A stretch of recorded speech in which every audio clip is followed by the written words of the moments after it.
हरे कृष्ण। ओम श्री परमात्मने नमः। आज सुनेंगे आराधनम सर्वेषां विष्णु आराधनम परम न च समर्चनम देवी विष्णु आराधनम परम। माता पार्वती भगवान शिव से प्रश्न करते हैं, हे प्रभु, सारा संसार आपका भजन करते हैं, लेकिन आप माला में किन के भजन करते हैं? ऐसे करके भगवान शिव कहते हैं, आराधनम सर्वेषां विष्णु आराधनम परम। आराधना में सर्वश्रेष्ठ जो आराधना है भगवान श्री विष्णु का है। श्री विष्णु की आराधना ही सर्वश्रेष्ठ है। न च समर्चनम देवी विष्णु आराधनम परम। और अन्य कोई उपाय नहीं है। आराधना जो है अन्य किसी का नहीं है, केवल भगवान विष्णु का आराधना है। इसलिए हे देवी, मैं तो भगवान विष्णु का ही आराधना करता हूँ। इसलिए कुछ प्रश्न करते करते माता पार्वती आगे कहते हैं, हे प्रभु, मुझे आप गीता महात्मा सुनाइए। तो भगवान शिव जी जो है गीता महात्मा सुनाते हैं। उस प्रसंग को आज समझेंगे। श्री पार्वती जी ने कहा, भगवान आप सब तत्वों के ज्ञाता है, क्योंकि भगवान शिव जो है कोई साधारण नहीं है। वैष्णवानम जथा शंभु, परम वैष्णव है, महान वैष्णव है, सभी वैष्णव के अग्रगण्य है। इसलिए भगवान शिव जो है सभी तत्वों के ज्ञाता है, सब तत्वों को जानते हैं। वो आपकी कृपा से मुझे श्री विष्णु संबंधी नाना प्रकार के धर्म सुनने को मिला, क्योंकि भगवान शिव ऐसे बैठे नहीं रहते हैं, कोई चिलम नहीं फूंकते हैं। भगवान शिव बहुत शुद्धता के साथ भगवान विष्णु की भजन करते रहते हैं। उनके जो भूत पिशाच गण वगैरह है, वो लोग जो है वो भांग वगैरह, क्योंकि भूत पिशाच लोग क्या करेंगे, गलत चीज़ें करते हैं, यही सब चीज़ जो है खाते पीते रहते हैं वो लोग। क्योंकि भगवान शिव से प्रकट हुआ ना, वो सब तमोगुणी अवतार है, इस वजह से वो लोग इस प्रकार का कार्य करते रहते हैं। लेकिन भगवान शिव तो छूते भी नहीं हैं। भगवान शिव जो है पहले वैष्णव तिलक करते थे, बहुत सुंदर धोती पहनते थे, बहुत सुंदर पोशाक पहनते थे, वैष्णवों का पोशाक में रहते थे। लेकिन जो उनके गण हैं बहुत दुष्ट थे, तो उनके जो गण लोग जो है दुष्टता के करने के कारण वो भी तिलक वगैरह करते थे, लेकिन सारे गलत काम करते थे। तो देवता लोगों को उसको मारना जो है बहुत मुश्किल हो रहा था, क्योंकि वैष्णव को मार नहीं सकते थे देवता लोग। इसलिए भगवान विष्णु से प्रार्थना किया, प्रभु ये कैसे संभव होगा, ये लोग तो अनाचार फैला रहा है, बहुत तकलीफ दे रहे, क्या करे। तब भगवान विष्णु जो है भगवान शिव को बुला करके कहते हैं, प्रभु आप इस प्रकार का वेश धारण करना छोड़ दीजिए। तब से भगवान विष्णु के कहने से भगवान जो शिव जी है इस प्रकार के फिर भस्म लगाने लगे, इस प्रकार से रहने लगे। तो उनके गण जो है वो भी इस प्रकार से रहने लगे। फिर जो है देवता लोग उनके गण को जो दुष्टता करते हैं, बदमाशी करते हैं, ऐसे लोगों को मारने के लिए आसान हो गया, क्योंकि वो वैष्णव थे इसलिए मार नहीं सकते थे। इस वजह से जो है भगवान शिव इस प्रकार के रहते हैं। लेकिन असल में भगवान शिव जो है महान वैष्णव है, वैष्णव अग्रगणी है। जो लक्ष्मी जी को कृपा प्राप्त नहीं हुआ था रासलीला में भाग लेने के लिए, भगवान शिव अनायास में वो चीज़ उस पद को प्राप्त किए थे। भगवान शिव रासलीला में स्वयं गोपी बन करके जो है रासलीला किए थे भगवान श्री कृष्ण के साथ। इतना बड़ा सौभाग्य भगवान दिए शिव जी को। तो कितने महान वैष्णव है भगवान शिव, उनको कोटि कोटि प्रणाम। तो उन्हीं के जो मुंह से आज सुनेंगे, भगवान शिव के मुंह से, माता पार्वती के कहने से भगवान शिव जो है आगे कथा कहेंगे। अब मैं गीता के महात्मा सुनना चाहती हूँ, जिसका श्रवण करने से श्री हरि में भक्ति बढ़ता है। क्योंकि हमारा जो मेन उद्देश्य है भगवान श्री कृष्ण में भक्ति को बढ़ाना, भगवान कृष्ण में प्रेम बढ़ाना, यही जीवन की सफलता है। श्री महादेव जी बोले, जिनका श्री विग्रह अलसी के फूलों की भांति श्याम वर्ण का है। अलसी का जो फूल है, अलसी जो खाते हैं, अलसी का तेल भी होते हैं, अलसी के फूल जो है श्याम वर्ण का है। ऐसे भगवान का सुंदर रूप है। जो पक्षीराज गरुड़ ही जिनके वाहन है, पक्षी में सबसे अग्रगण्य जो है श्री गरुड़ जी है। गरुड़ जी जो है भगवान के महान भक्त है और भगवान के वाहन है, भगवान को लेके चलते हैं अपने पीठ में बैठा करके। पक्षीराज गरुड़ ही जिनके वाहन हैं, जो अपनी महिमा से कभी च्युत नहीं होते तथा शेषनाग की सज्जा पर सहन करते हैं, उन भगवान श्री विष्णु हम उपासना करते हैं। एक समय की बात है, मूर दैत्य के नाम से भगवान विष्णु शेषनाग के रमणीय आसन पर सुखपूर्वक विराजमान थे। तो भगवान जो है कारणदक सागर, जो सागर है, उस सागर में शेष सैया में भगवान विष्णु लेटे रहते हैं, वहाँ पर निवास करते हैं भगवान।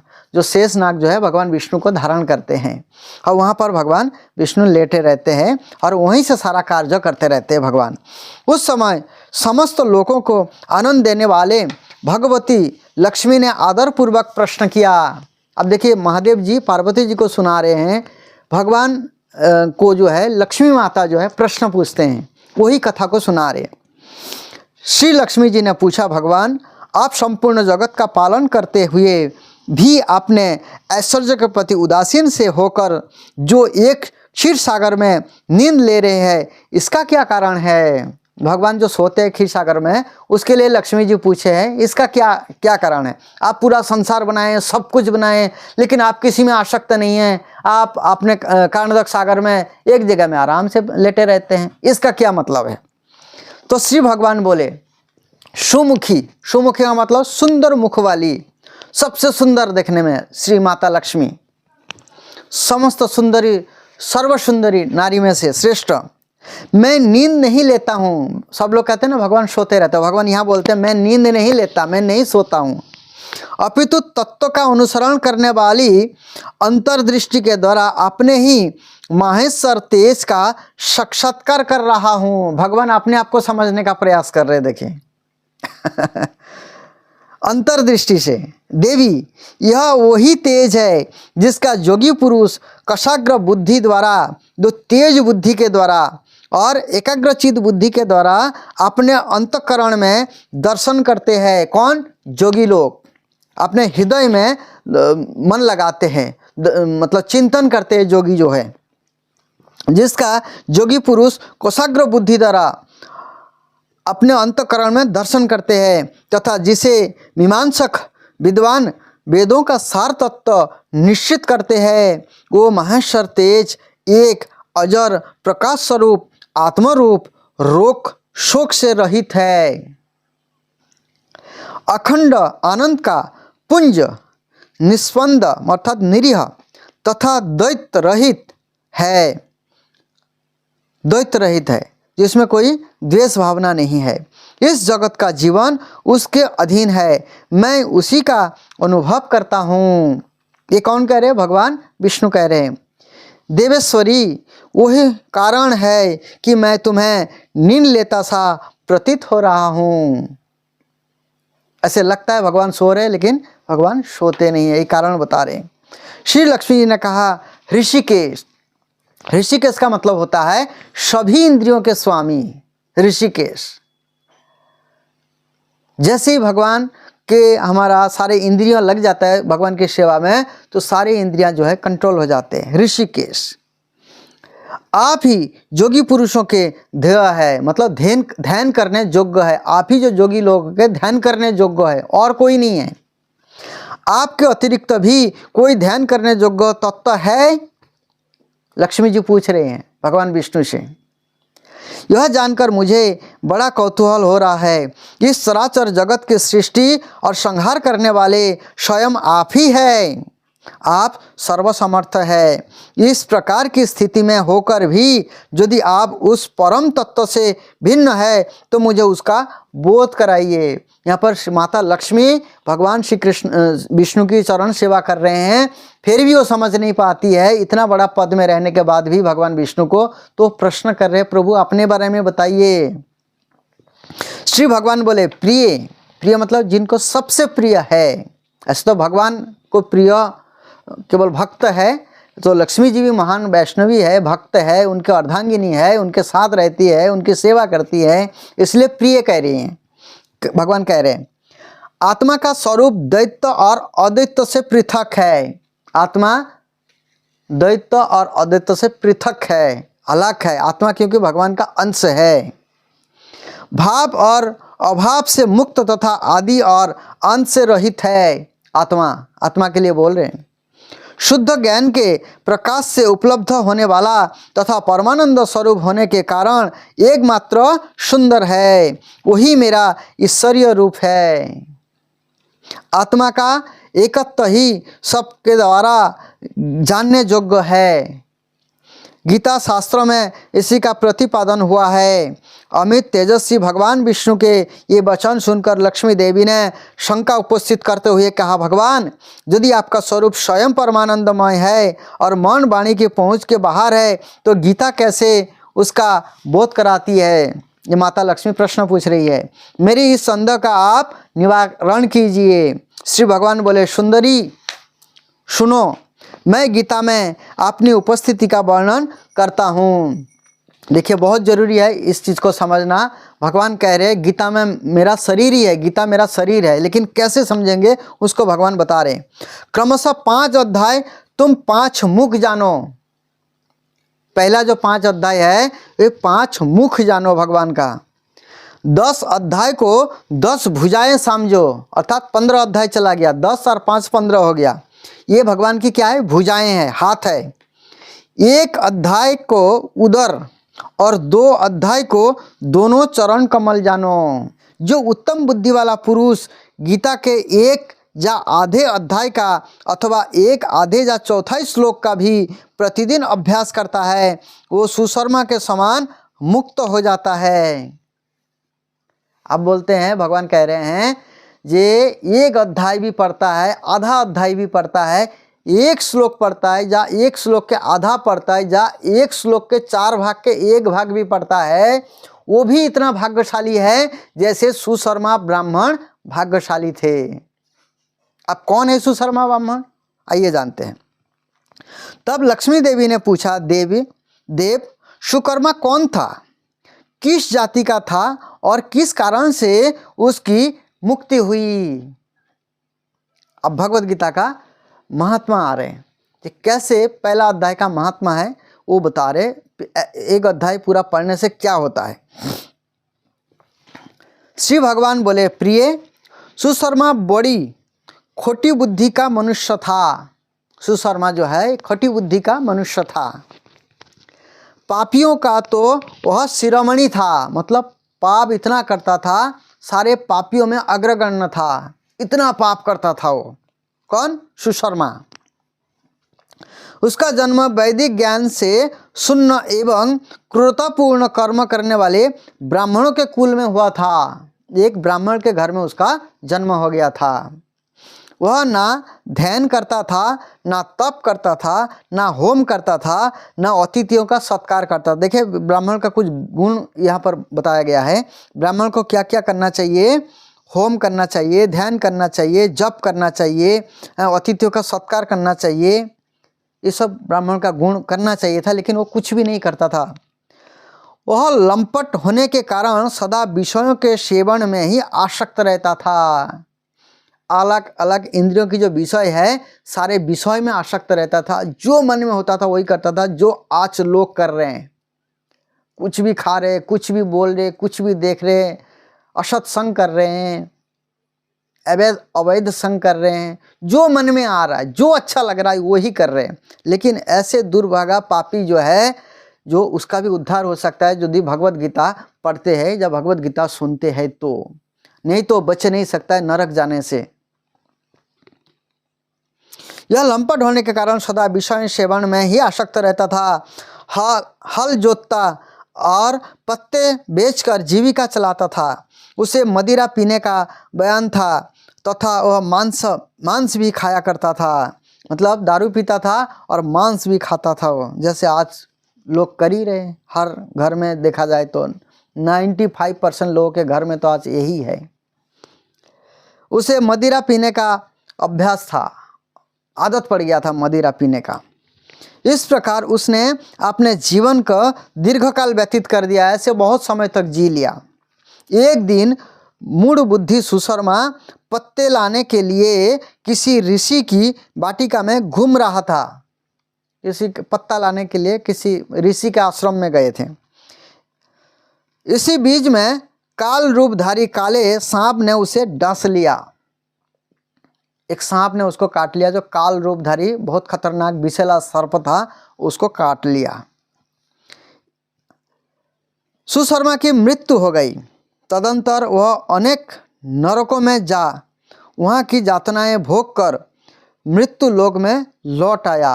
अब देखिए यहाँ पर कितना सुंदर बात भगवान ने बताए।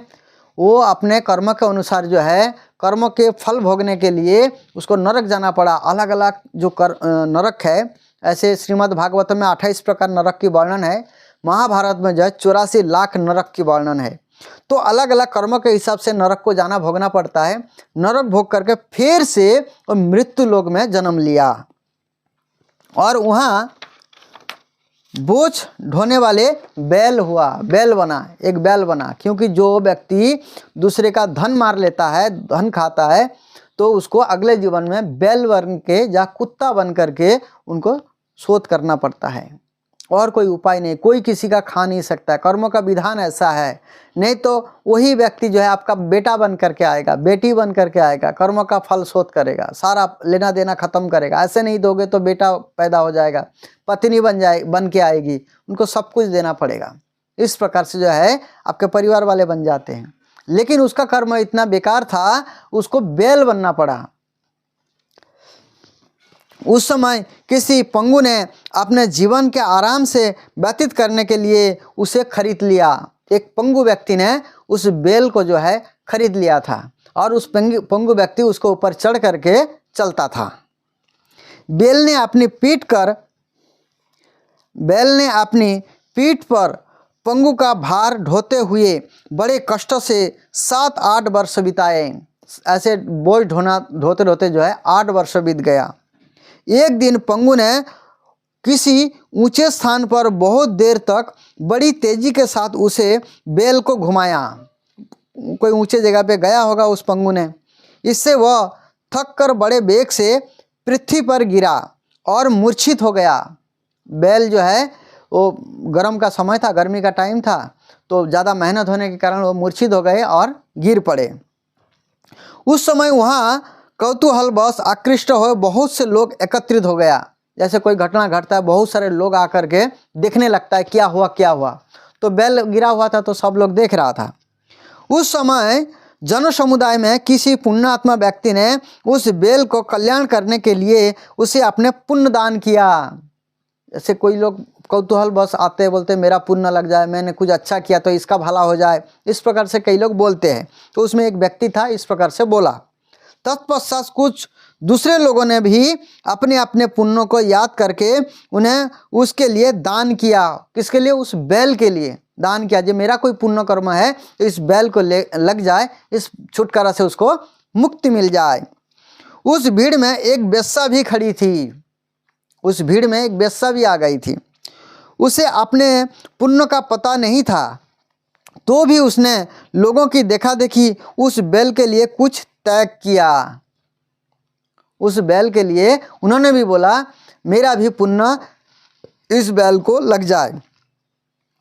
तदंतर जमराज के दूत उस मरे हुए प्राणी को पहले जमपुरी ले गए। वहाँ वह विचारक कि वह वेश्या के दिए हुए पुण्य से पुण्यवान हो गया है। जैसे उस वेश्या ने जो है अपना पुण्य दान किया तो वो बैल जो है तुरंत मर गए। मर करके वो जमराज जी के पास गया और जमराज जी के पास जाकर के उसके सभा में जो है उनको पता लगाया गया, भाई ऐसे कौन सा जो पुण्य कर्म दिया वेश्या ने और ये जो पुण्यात्मा हो गया। सब लोग आपस में बात कर रहे थे, जीव सुन रहा था, जो सुशर्मा था वो सुन रहा था, जे ऐसे कौन सा पुण्य कर्म दिया और वो भी पुण्यवान बन गया उस पुण्य के कर्म के फल से जो वेश्या ने दिया था। पुण्यात्मा हो गया और उसे छोड़ दिया गया। उस जो सुकर्मा को ब्राह्मण था जो बैल के रूप में था, फिर उनको ले जाने के बाद उसे छोड़ दिया गया। फिर भूलोक में आकर उत्तम कुल और सील वाले ब्राह्मण के घर में उत्पन्न हुआ। अच्छे ब्राह्मण जो है, जो सीलवान ब्राह्मण है, जो सारे नियमों को पालन करने वाले, यज्ञ होम करने वाले, ऐसे अच्छे ब्राह्मण के घर में वो उसको पैदा हुआ। फिर से वो पैदा हुआ। उस समय भी उसे अपने पूर्व जन्म की बातें स्मरण बना रहा, क्योंकि वो इतना पापी होने के बावजूद भी उनको छोड़ दिया गया। केवल वेश्या की पुण्य कर्म की वजह से वो भी पुण्यवान हो गया और अच्छे कुल में उनको जन्म मिला, और उनको याददाश्त भी बना रहा, स्मरण बना रहा उसको। जहाँ मैं ऐसे बैल था, उस वेश्या को ढूंढने लगा। फिर धीरे धीरे उस समय की बात भी उसे अपने पूर्व जन्म के बातों का स्मरण बना रहा। बहुत दिनों के बाद अपने अज्ञान को दूर करने वाले कल्याण तत्व का जिज्ञासु होकर वो उस वेश्या के पास गया, क्योंकि उसको स्मरण था, और उसको ढूंढ ढूंढ करके उस वेश्या के पास वो चला गया और उसके दान की बात बताते हुए उनसे पूछा, तुमने कौन सा पुण्य दान किया था? वेश्या ने उत्तर दिया, यह पिंजरे में बैठा हुआ तोता प्रतिदिन कुछ पढ़ता है। किसने बोली? उस वेश्या ने बोली। जे मैं तो नहीं जानती मैंने ऐसे कौन सा पुण्य किया, लेकिन हाँ, उस आश्रम में जो है मेरे पास एक तोता है, उस तोता ने डेली कुछ कहती है, उसी से सुन करके पता नहीं, हो सकता है उसी का कुछ पुण्य कर्म होगा। कुछ बोलता रहता है तोता ने, तोता से ही सुना मैंने। तुमने कौन सा? वेश्या ने उत्तर दिया, वो पिंजरे में बैठा हुआ तोता प्रतिदिन कुछ पढ़ता है, उससे मेरा अंतःकरण पवित्र हो गया है। वेश्या भी कहती है, मेरा जो अंतःकरण, मेरा जो चित्त है वो पवित्र हो गया, वो सुनते सुनते मैं भी पवित्र हो गई हूँ। उसी का पुण्य मैंने तुम्हारे लिए दान किया था। इसके बाद उन दोनों ने तोता से पूछा, वेश्या और वो ब्राह्मण दोनों ने तोता के पास गया, पूछा वो उसमें। तब उस तोता ने अपने पूर्व जन्म का स्मरण करके प्राचीन इतिहास कहना प्रारंभ किया। तोता फिर अपना पूर्व जन्म को बताया। सुख बोला, सुख पक्षी था तोता, पूर्व जन्म में विद्वान होकर भी विद्वता के अभिमान से मोहित रहता था। मतलब वो बहुत विद्वान थे और अपने विद्वता में वो बहुत अपने आप को समझते थे और उसी अहंकार में वो रहते थे। कौन? तोता। क्योंकि पहले मनुष्य जीवन था, वो विद्वान था, इसलिए विद्वता की जो अहंकार है वो होना नहीं चाहिए। विद्वान कोई पूर्ण विद्वान नहीं हो सकते, थोड़ा बहुत विद्वान होते हैं। सुखदेव गोस्वामी महाराज जी जब भागवत कथा कर रहे थे तब वो कह रहे थे, मेरा जितना क्षमता है मैं उतना ही उड़ूंगा, मैं उतना ही कह सकता हूँ। लेकिन सभी ऋषियों में से अग्रगण्य बन करके सुखदेव गोस्वामी महाराज जी को कथा के लिए चुना गया था। तो सोचिए कितना बड़ा पथ है। वो इतने बड़े ज्ञानी होने के बाद पूरे ब्रह्मांड के ऋषि मुनि आए हुए थे उनके कथा में। सोचिए वो ऐसे बात कर रहे हैं, मैं जितना पंख, मेरा जितना उड़ने की क्षमता है उतना ही उड़ूंगा। तो इससे ज़्यादा ज्ञानी कौन हो सकता है? उन्हीं का बताया हुआ भागवत कथा है, उन्हीं को पढ़ करके हर एक व्यक्ति कितना विद्वान बन जाएगा। लेकिन उस समय कहते हैं मैं ऐसे विद्वान का अहंकार था मेरे को। मेरा राग द्वेष इतना बढ़ गया था कि मैं गुणवान विद्वानों के प्रति भी ईर्ष्या रखने लगा। जो सचमुच ज्ञानवान था उनके प्रति भी ईर्ष्या करता था, वो इतना ऐसे अहंकार हो गया था। फिर समय अनुसार मेरी मृत्यु हो गई और मैं अनेकों घृणित लोकों में भटकता फिरा। उसके बाद इस लोक में आया। सदगुरु की अत्यंत निंदा करने के कारण तोते के कुल में मेरा जन्म हुआ। जो गुरु महाराज के निंदा करते हैं, जो वैष्णव गुरु के अपराध करते हैं, वैष्णव गुरु से द्वेष रखता है या वैष्णव गुरु के प्रति ऐसे कोई भाव रखता है, उनको अगले जीवन में तोता बनना पड़ता है। इसलिए भक्तों को, वैष्णवों को बहुत सावधानी से रहना चाहिए। गुरु के प्रति कोई ऐसे अपराध करने का प्रयास नहीं करना चाहिए, बचना चाहिए। पापी होने के कारण छोटी अवस्था में ही मेरा माता पिता से वियोग हो गया। देखिए, जो जिसका माता पिता से वियोग हो जाता है वो बहुत पापी होते हैं। पापी होने के कारण माता पिता का सुख भी उसको नहीं मिल पाता है बचपन में ही। ये देखिए, मैं नहीं कह रहा हूँ, ये शास्त्रों कह रहे हैं। जो माता पिता से अलग हो जाते हैं वो महापापी होते हैं, इसलिए इस प्रकार से दुख उसको भोगना पड़ता है। एक दिन मैं ग्रीष्म ऋतु तपे हुए मार्ग पर पड़ा था। वहाँ से कुछ श्रेष्ठ मुनि मुझे उठा लाए और महात्माओं के आश्रम के भीतर एक पिंजरे में उन्होंने मुझे डाल दिया। कौन? कुछ आश्रम के जो साधु लोग हैं, गर्मी के टाइम पे वो मूर्छित होकर गिर पड़ी थी, जो तोता है, तो साधु लोग जो है उसको लाए और आश्रम के अंदर एक पिंजरे में तोता को रख दिए। वही मुझे पढ़ाया गया। मतलब क्या पढ़ाया गया? ऋषियों के बालक बड़े आदर के साथ भगवत गीता के प्रथम अध्याय की आवृत्ति करते थे। मतलब डेली नित्य प्रतिदिन आश्रम में जो है, जो साधु संत ऋषि मुनि थे, उनके जो बच्चे लोग थे, वो डेली प्रथम अध्याय का पाठ किया करते थे। उन्हीं से सुनकर मैं भी बारंबार पाठ करने लगा। मतलब तोता भी, क्योंकि तोता जो है बहुत जल्दी उस भाषा को सीख लेता है और बोलता है, तो वही जो वो लोग बोलते थे बालक लोग, वही चीज़ वो तोता जो है सीख गए, क्योंकि डेली करते थे। डेली अभ्यास से ही उनको अभ्यास हो गया। इसी बीच में एक चोरी करने वाले बहेलिया ने मुझे वहाँ से चुरा लिया। बहेलिया जो चोरी करने आया आश्रम में, आश्रम से उस पिंजरे समेत पक्षी को चुरा के ले गया साधुओं के आश्रम से। तत्पश्चात इस देवी ने मुझे खरीद लिया, अर्थात उस बेश्या के लिए बोल रहे हैं, क्योंकि तब तक अभी बेश्या नहीं रहा वो बहुत पुण्यशील आत्माएं है वो बेश्या जो है, क्योंकि उनका चित्त उस भगवत गीता के श्लोक के द्वारा वो शुद्ध हो चुका है, वो भगवान की शरण में है। वही मेरी वृत्तांत है जिसे मैंने आप लोगों से बता दिया। पूर्व काल में मैंने इस प्रथम अध्याय का अभ्यास किया था, जिससे मैंने अपने पापों को दूर किया है। मतलब उस तोता भी शुद्ध हो गया भगवत गीता के प्रथम अध्याय का पाठ करते करते, और बेश्या भी शुद्ध हो गए, और जो है सुशर्मा नामक जो ब्राह्मण था उसको भी पूर्व जन्म में सभी पाप खत्म करके वो भी पुण्य आत्मा बन गया, और ब्राह्मणशील कुल में उनको जन्म मिला, जिससे मैंने अपने पापों को दूर किया है। फिर उसी से इस बेश्या का भी अंतकरण शुद्ध हुआ है, और उसी के पुण्य से ये द्विज श्रेष्ठ सुशर्मा भी पाप मुक्त हुए हैं। द्विज श्रेष्ठ, द्विज का मतलब होता है जिसका दोबारा जन्म होता है। जैसे पक्षी को द्विज कहा जाता है, क्योंकि एक बार जन्म लेता है, एक बार अंडा से निकलता है, इसलिए उसको द्विज कहा जाता है। इसी प्रकार ये ब्राह्मण जो है पहले कैसे बनते हैं? पहले हरिनाम दीक्षा होता है, फिर ब्राह्मण दीक्षा होता है, उनको दोबारा जन्म मिलता है। एक जन्म माँ की गर्भ से होती है, और जब ब्राह्मण दीक्षा होती है तब एक बार जन्म होता है, इसलिए इन्हें द्विज कहा जाता है। इस प्रकार परंपरा, परस्पर वार्तालाप और गीता के प्रथम अध्याय के महात्मा की प्रशंसा करके ये तीनों निरंतर अपने अपने घर पर गीता का अभ्यास करने लगे।